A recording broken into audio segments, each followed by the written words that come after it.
C'était le coup d'envoi de la grand-messe olympique. Faites vos jeux, rien ne va plus. C'est le grand angle de ce vendredi 23 juillet.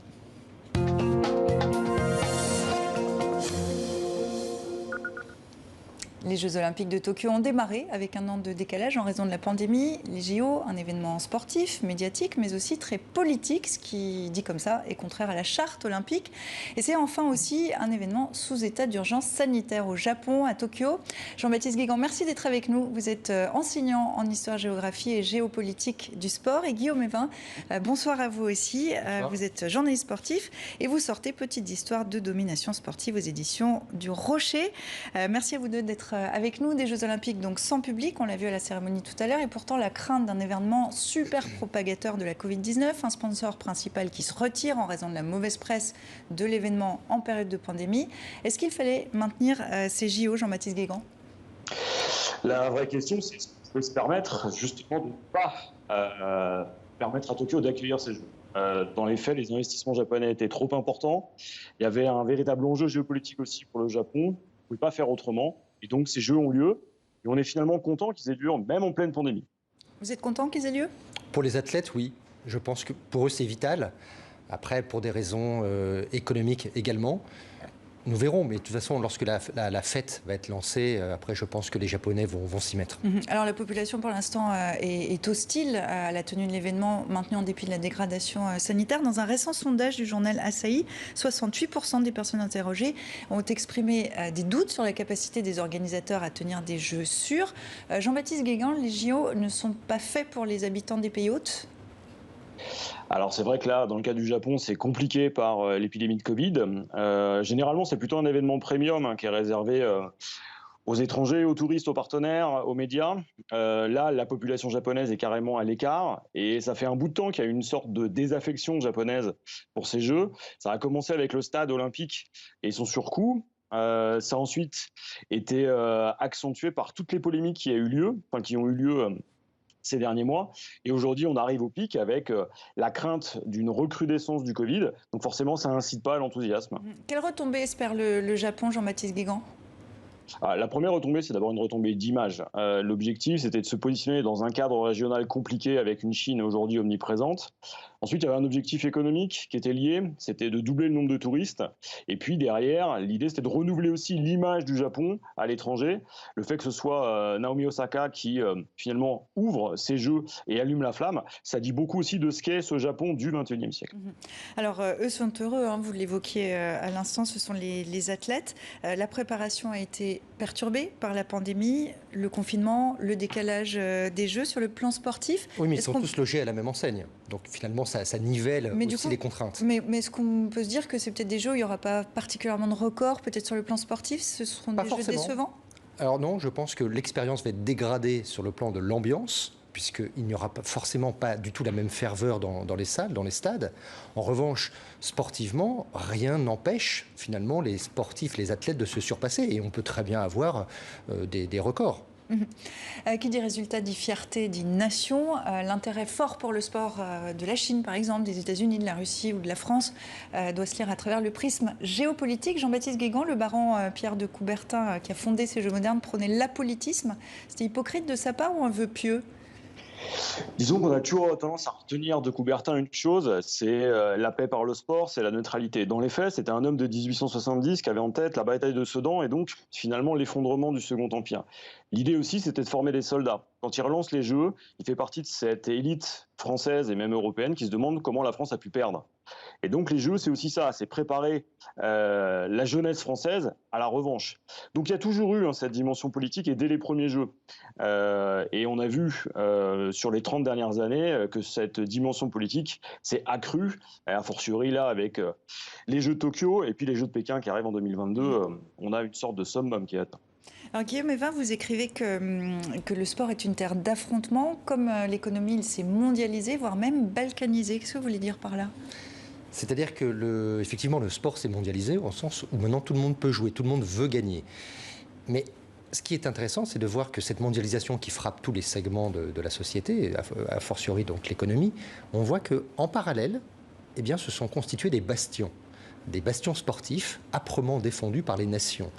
Ces bastions sont constitués pour des raisons politiques, géographiques, culturelles.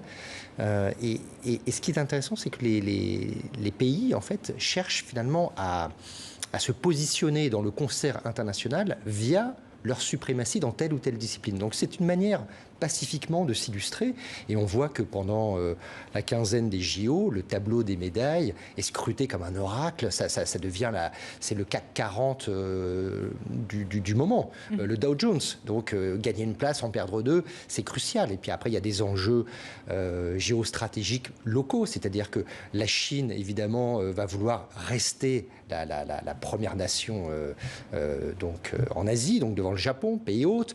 Il y a une lutte aussi à distance avec les États-Unis.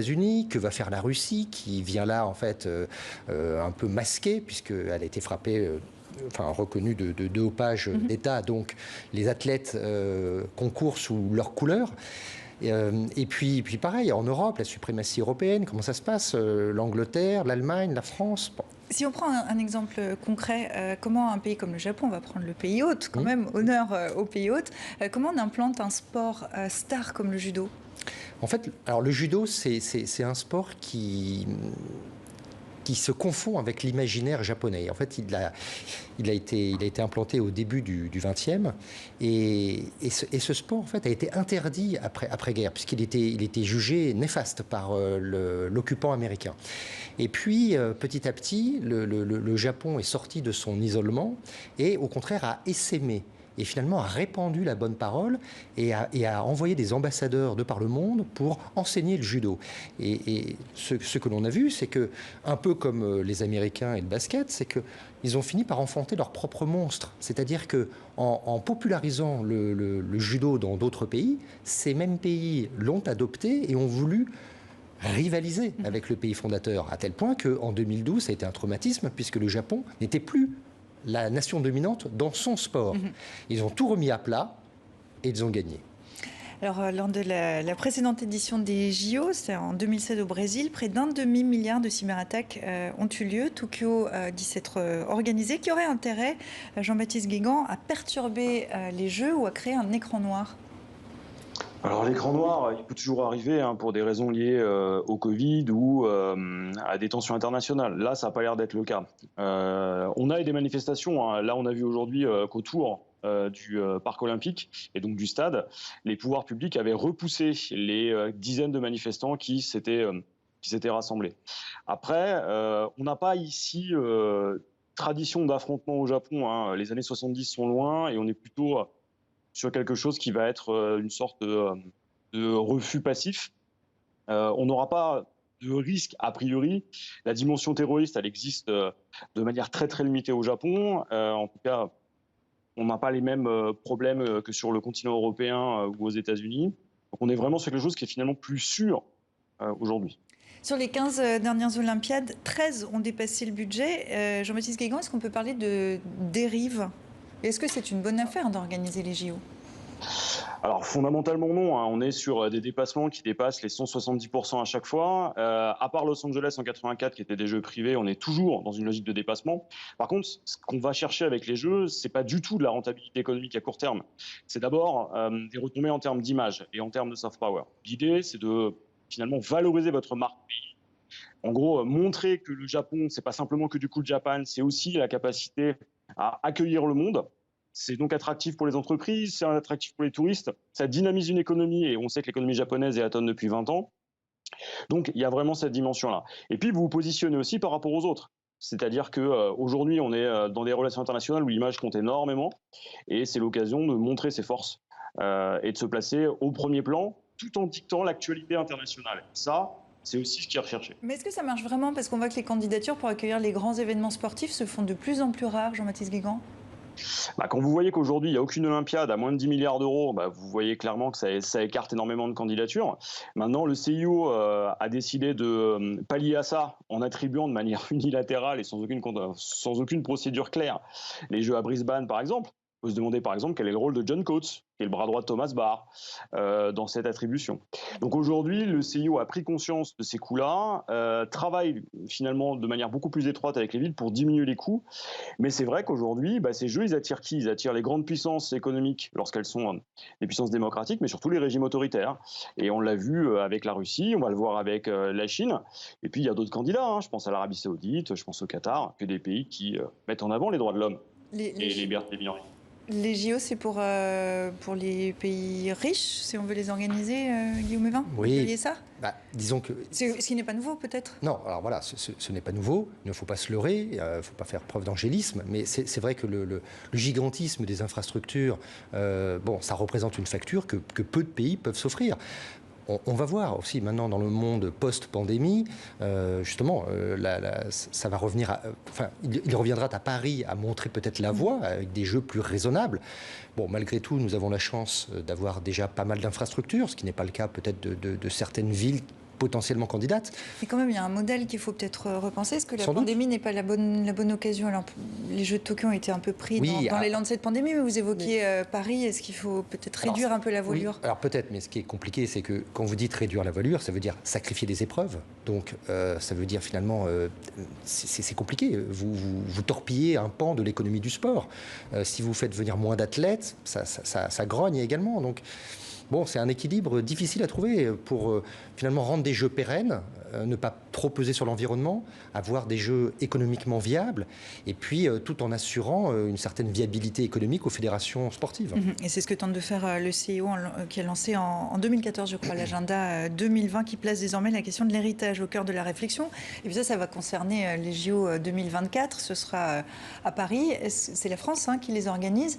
Est-ce que la France a besoin de ce rayonnement, Jean-Baptiste Guégan? Aujourd'hui, oui.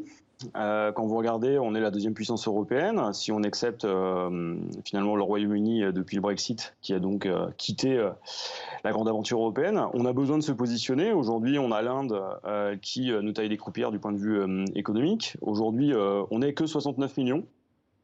Donc il nous faut exister et on a la chance d'avoir la Coupe du Monde de rugby en 2023, les JO qui vont suivre.